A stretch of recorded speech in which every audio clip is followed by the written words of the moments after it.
Question: what is involved in producing an audiobook? After a narrator receives a manuscript, they must first read it and then prepare it. They will also ask input from the author about characters and name pronunciations. Next, they will record the audiobook. A typical recording session will produce 1 finished hour for every 2 hours in the booth. The next step is to send the raw audio to the post-production person or team who will edit, proof, and master the files. This usually takes between 2 and 4 hours per finished hour of audio. The proofer then sends a list of pickups or corrections to the narrator, who re-records them and sends them back to the editor.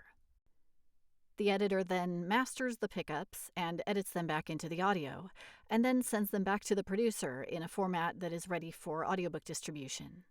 The whole process, from start to finish, takes about 6 to 8 hours for each finished hour of audio.